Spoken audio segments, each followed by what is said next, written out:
Hello everyone. So the next topic that we are going to start is the river training work, and in this we are going to study the behavior of the river and the various methods that are used to mitigate the or to make the river more stabilized. So before we move to the main topic, let us first of all discuss the overall behavior of the river and the type of river. So broadly speaking, the river can be categorized into two types based upon the first is based upon their topology and the second is based upon the flood hydrograph. Based upon the topology, rivers are categorized as river in hills, rivers in alluvial plain and the tidal river, and based upon the flood hydrograph, rivers are classified as flashy river and virgin river. So let us discuss each in detail. So based upon the topology, we have river in hills, and river in hills is also called as the upper reach. The reason why they are called as upper reach is that the origin of these river is mountains. Okay, so these rivers are basically origin from the mountain, and they flow across the mountain by eroding the mountain surface. So as they move ahead, they basically erode the mountain surface and form their path. And as they erode the mountain surface, the flowing water also takes with it the eroded particles with it. Okay, so a variety of the particles of variety of size are being taken with the flowing water. Now, based upon the this movement of the river in the mountain region and the flow of the particle, these are again divided into two stages. The first is rocky or the inclined river stage, where the flow of the water is via degradation. That is, as the water is moving across the mountain, it is eroding the surface of the mountain and carrying out its particle with the flow. And since the movement is in the mountainous region, so the bed slope is quite steep. Now as the river water is flowing, as it reaches near the base of the mountain, so what happens here is that as it reaches towards the base of the mountain, the bed slope becomes less steeper, right? So here what happens is the particles that the flowing water was taking with it, the velocity of the river is now that much that it cannot carry the particles with it, right? So what happens is the accumulation of the particles start to take place. Okay, and where the accumulation of the particles start to take place, that stage of the upper reach river is called as boulder river stage, right? Now because of the accumulation of the particles, what happens is the accumulated material act as a hindrance towards the flow of the river water.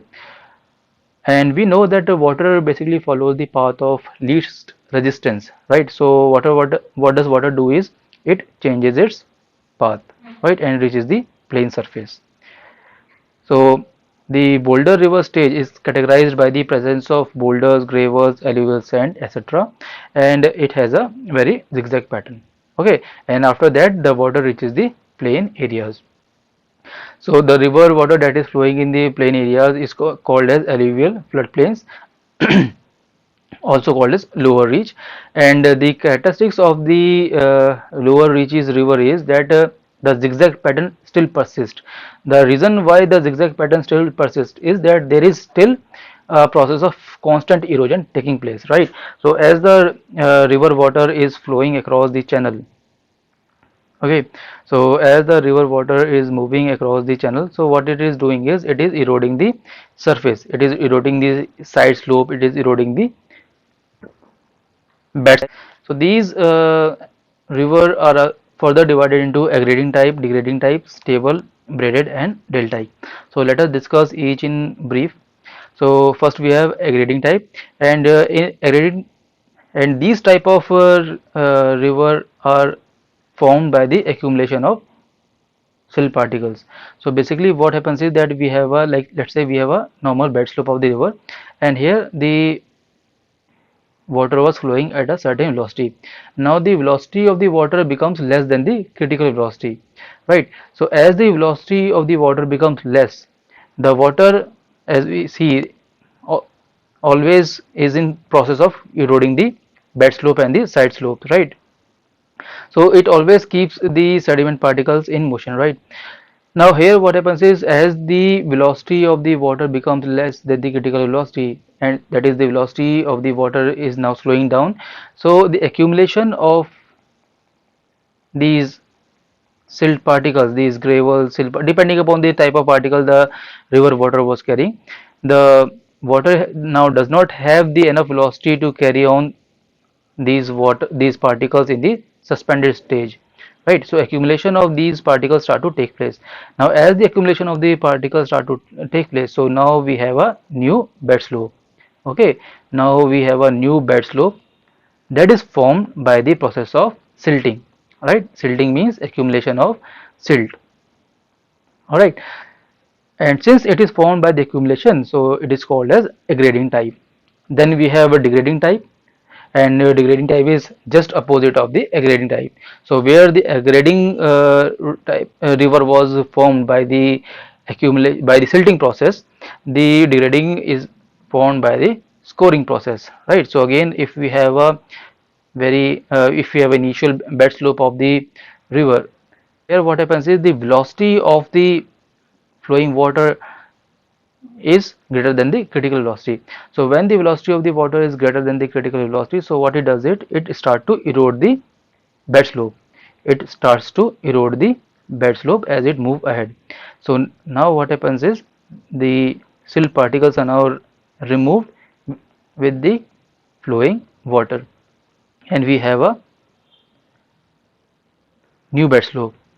And the formation of this new bed slope is through scoring process. Scoring means removal of silt particles, right? So this is called as degrading rivers. And then we have stable rivers, and stable rivers, in stable rivers we have neither silting process nor scoring process. That is, the velocity of the flowing water is equal to the critical velocity. The water is flowing with the critical velocity, so what it does, it keep the sediments in the suspension stage. Okay, it always keep the particles in the suspended state. So there is neither silting process nor scoring process, and the channel is stable. Then we have braided rivers, and the braided rivers are identified by the flow of the river in two or more channel. Okay, when the river flow is flowing in two or more channel around the alluvial island, when the river is flowing in two or more channels around alluvial island, then such kind of river is called as braided river. Okay, so basically what happens is, the water that is flowing in a river channel, it is carrying a sediment, right? And as the velocity of the water decreases, so the accumulation of the particles start to take place, and this process takes years to happen, right? So with course of time, the accumulation of the particles take place at a certain place, right? And they form an island like structure. Okay, so variety of island like structure are formed, and when the water is flowing through these, so basically various branches of the flowing water is formed. Okay, so when multiple channels are formed, then such kind of river is called as braided channel. Then we have deltaic river, and in deltaic river what happens is, the river before joining the ocean, so let's say this is the ocean, so the river before joining the ocean forms series of delta, right? The river basically divides into number of branches and forms delta like structure before joining the ocean. So when this formation, this phenomena is present, then such kind of river is called as deltaic river. Then the another type of river is the tidal river, and in the tidal river, behavior of the river is basically affected by the tidal waves. So before joining the ocean, the behavior of the river is basically affected by the tides, right? So if there is a high tide, then the behavior of the river is different than that of low tide, right? So such kind of river where tide governs the behavior of the river is called as tidal river. Now, based upon the flood hydrograph, we have two type of river. The first is the fleshy river, and the second is the virgin river. In fleshy river, what happens is there is sudden rise in the level of the river water because of the flood, and then again there is a abrupt drop in the water level as the flood water leaves the river, right? So in the rivers where the level of the river is governed by the flood, right, then that type of rivers are called as fleshy river. And then we have virgin river, and virgin river are normally found in the arid region, in the desert region. So the rivers which basically dries out before joining any other water source or ocean or any other river, right, that rivers are called as virgin river, rivers which completely dries out before joining the another river or the ocean. Okay, so that is your virgin river. And because of high temperature, because of the heavy seepage loss, because of the evaporation losses, and the less quantity of water available, less volume of water available in the river, so what happens is the river basically dries out before it joins another river or the ocean. So such kind of river is called as virgin river. Okay, so these were the two basic categories in which the river can be categorized. Alright, so this is all for this lecture. Thank you for watching. If you feel the lecture was useful to you, like the video, comment your views in the comment section and share among your friends this lecture. And for more videos like this, subscribe to the channel and press the bell icon for the regular notification. Thank you for watching. Have a nice day.